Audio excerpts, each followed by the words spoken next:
বিহা ইনদাল্লাহ। চাচা, একবারের জন্য আপনি কালেমা পেশ করতেছিলেন বারবার, কিন্তু পাশে তার বন্ধু নামের শয়তান উমাইয়া ইবনে খালফ, আবু তালেবের সমবয়সী কাফের কুরাইশ সর্দার এই উমাইয়া এবং আবু জাহেল, এই দুই বেঈমান বারবার বলতেছিল, আবু তালেব, আজ এতদিনের বন্ধুত্ব, আজ এতদিনের সম্পর্ক, তুমি বাপ দাদার পূর্বপুরুষের ধর্ম ত্যাগ করো না, আমাদের বন্ধুত্বের মুখে চুনকালি দিও না, বেইজ্জতি করো না, আমগরে অপমান করো না। মৃত্যুর মুহূর্তে এই টানাটানি চলতেছিল, হাত্তা মাতা, হাদিসের শব্দ হলো এই অবস্থাতেই আবু তালেবের মৃত্যু হয়ে গেল। নবীজি এটা পর্যন্ত বলছেন, লা আস্তাগফিরান্না লাকা মা লাম উনহা আনকা। চাচা, আল্লাহ যতক্ষণ পর্যন্ত আমাকে নিষেধ না করবে, আমি ততক্ষণ পর্যন্ত আল্লাহর কাছে আপনার জন্য ক্ষমা প্রার্থনা করব। এত কিছু করছে, কিন্তু আসমানওয়ালা রব আল্লাহ তাআলা বলছে, বন্ধু, আপনি আমার হাবিব, আপনি আমার মাহবুব, আপনার জিহ্বা নড়লেও আমার কষ্ট হয়, আপনাকে আমি ভীষণ ভালোবাসি, আপনি আমার কলিজার টুকরা, আপনি আমার সব কিছু, আপনি আমার সবচেয়ে প্রিয়জন। কিন্তু বন্ধু, আমি সিদ্ধান্ত নিছি, আমি ওরে হেদায়েত দেব না, আমি ওরে ঈমান দেব না, তো দেব না, তো দেবই না। আমি যাকে দেব না তাকে আপনি বন্ধু বললেও দেব না। নামান, হাত নামান। দেয় নাই, দেয় নাই আব্বা, দেয় নাই। একটা ছেলে মনে রাখো বাপ, আজ তুমি ঈমান চিনো না, আজ তুমি মুসলিম পরিচয়ে লজ্জিত, আজ তুমি মুসলমানের পরিচয়ে তোমরা লজ্জিত, যার কারণে চুল ভিন্ন রকমে রেখে তোমরা নিজেকে প্রমাণ করতে চাচ্ছ আমি লজ্জিত মুসলমানের পরিচয়ে। দাড়ি কাইটা প্রমাণ করছ আমি লজ্জিত মুসলিম পরিচয়ে। টাকনুর নিচে কাপড় পরে প্রমাণ করছ আমি লজ্জিত। এগুলো আমাদের আল্লাহ নিষেধ করছে, এগুলো আমাদের ধর্ম নিষেধ করছে, আমি লজ্জিত। আমি এই ধর্মের অনুসারী, এই ধর্মে জন্মগ্রহণ করে এখন আমি লজ্জিত, যার কারণে আমি আমার ধর্মকে প্রত্যাখ্যান করলাম, আমি ধর্মকে প্রত্যাখ্যান করলাম। আমার রাসূল বারবার বলছে দাড়ি কাইটো না, করলাম, হে বেঈমান, আমি তোমাদেরকে গ্রহণ করলাম। আমার নবী বলছে সমস্ত হাদিসে যে আল্লাহ নবী সাল্লাল্লাহু আলাইহি সাল্লাম বলছে টাকনুর নিচে যেই কাপড় যাবে সেটা জাহান্নামে যাবে। নবীজি বলছে ওই নাফরমান যে টাকনুর নিচে কাপড় পরে কিয়ামতের দিন, খোদার কসম, আল্লাহ নবী বলছে আল্লাহ তার দিকে তাকাবে না, তাকাবে না, তাকাবে না তার দিকে, আল্লাহ তার দিকে তাকাবে না। হুজুর, এতটুকু করা যায়নি যে একটু আমনে সরে বলে আমার একটু উপকার হয়? আমার মনে হয় আপনি আমার হাতে ধাক্কা খেয়ে ব্যথা পাবেন। জি, তাইলে আল্লাহ নবী সাল্লাল্লাহু আলাইহি সাল্লাম বলছেন এই যে টাকনুর নিচে কাপড় পরে আল্লাহ তাআলা তার দিকে তাকাবে না। নবীজি বলছেন শবে বারাত, লাইলাতুল বারাত, যেই রাত্রে আল্লাহ কোটি কোটি বান্দার গুনাহ মাফ করে, ওই রাতেও নবীজি বলছেন মুসবিলু ইজারিন, যার কাপড় টাকনুর নিচে থাকে আল্লাহ তাআলা তার গুনাহ, তার তওবা, তার দোয়া আল্লাহ কবুল করবে না, আল্লাহ কবুল করবে না।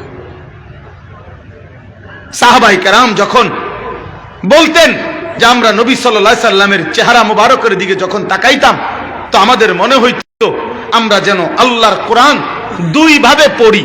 সাহাবারা কোরআন দুই ভাবে পড়তেন। কয় ভাবে?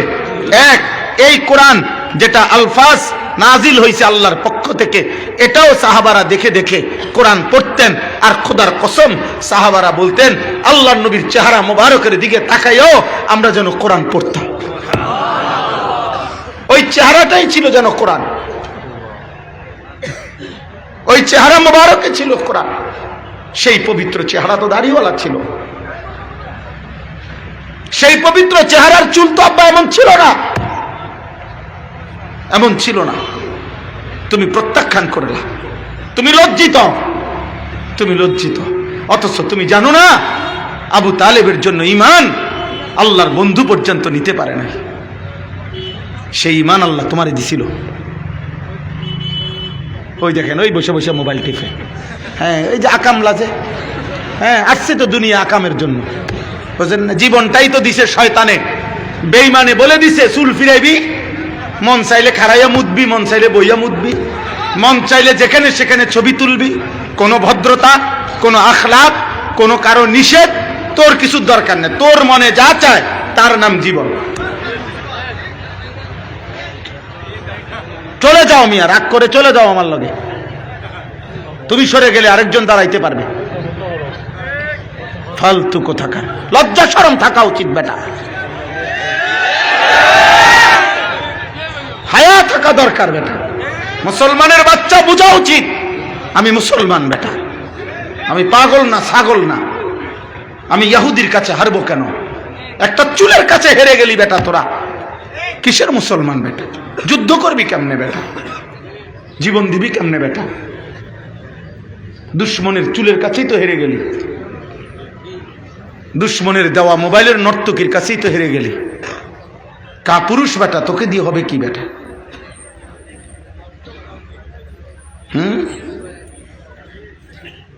বলো মিয়া,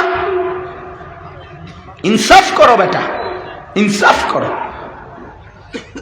ঈমান শ্রেষ্ঠতম নিয়ামত, মুসলিম পরিচয় খোদার কসম, আহা এটা শ্রেষ্ঠতম নিয়ামত। মালিক যেন নিজের হাতে দিছিলেন, আমি যেন প্রত্যাখ্যান করলাম, আল্লাহ লাগবে না আমার বাত হইলে সারব, আমারই ডিনা দিয়ে আমার একটা লন্ডনের ভিসা দেন, আমার বাড়িতে একটা বিল্ডিং দেন, আমারে 1 লাখ টাকা আমি কামাই করতে পারি এরম একটা বুধ করে দেন, ইতান দিয়ে ইমান আমল দিয়ে আমি কিরমু, আমি কিতা করবো আল্লাহ খোদা নামাজ দিয়া, আমি কিসের, আমার এত কিছুর দরকার কি? আমার দুনিয়া ভোগ করা দরকার, আমি রাক্ষস, আমি আসছি দুনিয়া ভোগ করতে, আমি রাক্ষস, আমি আসছি আমার লজ্জাস্থানের চাহিদা পূরণ করতে। আমার নারী দরকার, আমার উলঙ্গ ছবি দরকার, আমার নর্তকী দরকার, আমার অশ্লীল ছবি দরকার। আমি আখিরাত দিয়ে করবো কি? আমি ইমান দিয়ে করবো কি? হুজুর আপনার ইমান লইয়া আপনারা বইয়া থাকেন, আপনার গোয়াজ লইয়া আপনারা বৈশা থাকেন,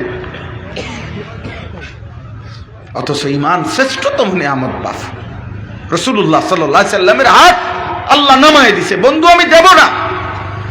আবু তালেব আপনার চাচা, আমি দেব না রে বন্ধু, আমি দেখছি সব, গত 38 বছর আমি দেখছি সে আপনাকে আদর করছে, কিন্তু আমি তাকে ঈমান দেব না। কেন? আমার কোনো কারণ নেই, কারণ করুন কি আবার, আমি দেব না। হযরত ইব্রাহিম আলাইহিস সালাম, এই দ্বিতীয় উদাহরণ শুনো আব্বা। ইব্রাহিম আলাইহিস সালাম তার জীবনে 70 বার তাফসীরে আছে ইমানের পরীক্ষা দিয়েছেন। কয়বার? 70 বার আল্লাহ ওনার পরীক্ষা নিয়েছেন।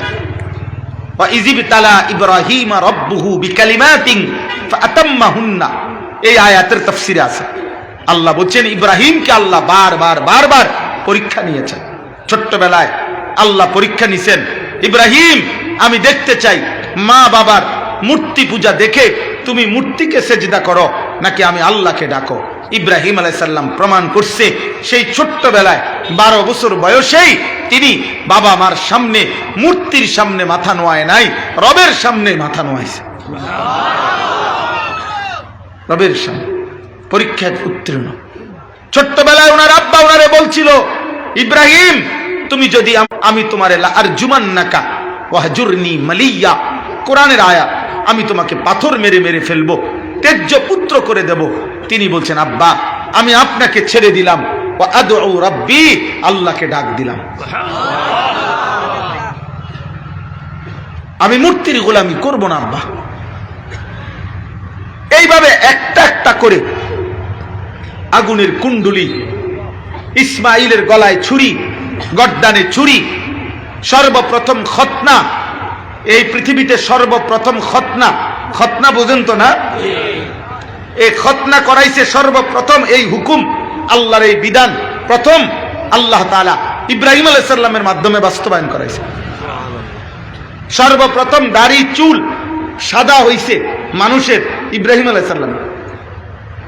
এর আগে কোনো মানুষের চুল দাড়ি মৃত্যু পর্যন্ত যত বুড়াই হইতো সাদা হতো না। এগুলো পরীক্ষা ছিল। মানুষ টিটকারি করছে উনারে যে দেখো ধর্মত্যাগী হওয়াতে বাপদাদার তার চেহারা বিকৃত হয়ে গেছে। এইভাবে পরীক্ষা দিচ্ছেন উনি।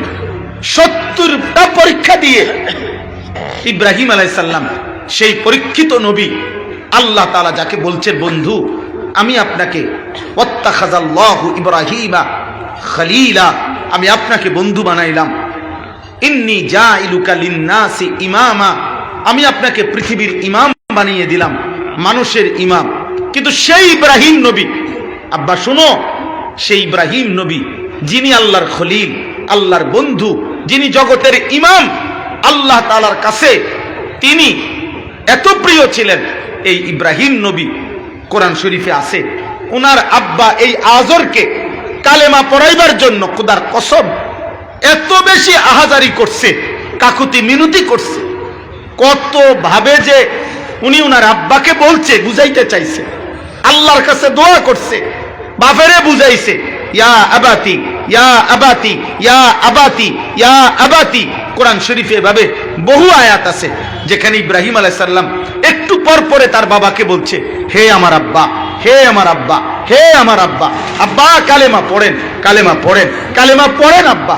আব্বা আপনারে আল্লাহর আযাব ধরবে, আব্বা আপনি শয়তানের গোলামি করেন না, আব্বা আমি আসমানি ইলম নিয়ে বলতেছি, আপনি ভুল করেন না। এইভাবে বলতেন উনি, দিন রাত ওনার আব্বাকে কালেমা পড়াইতে চাইছেন।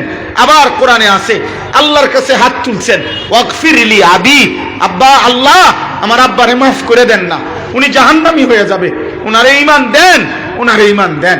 বাপেরে বলছে, বাপ ঈমান আনেন। খোদার কসম আসমানওয়ালা রব আল্লাহ বলছি, ইব্রাহিম না, আপনি আমার বন্ধু ঠিক আছে, আপনি ইমাম ঠিক আছে, আপনি পরীক্ষায় উত্তীর্ণ ঠিক আছে, আপনারে দিয়ে আমার ঘর কাবা বানাইছি তাও ঠিক আছে, কিন্তু আপনার বাবাকে আমি ইমান দেব না, দেব না তো দেবই না। আপনি বন্ধুর হাত নামায় দেন, নামান আপনি হাত, আমি ইমান দেব না। দেয় নাই আব্বা। ইব্রাহিমের বাবা ইমানদার হইতে পারে না, মালিক ইমান দেয় নাই, আপনি বুঝেন নাই। আপনারা চাচারাও মুরব্বীরাও, আপনারা এত বড় শ্রেষ্ঠতম নিয়ামত ঈমান, ইসলাম, মুসলমান, এই জীবনটা আপনারা শেষ বয়সটা বিড়ি খাইতে খাইতে শেষ করে দিছেন, চা দোকানে গপ মারতে মারতে শেষ করে দিছেন। আহা, একটা দুইটা ছেলে বিদেশ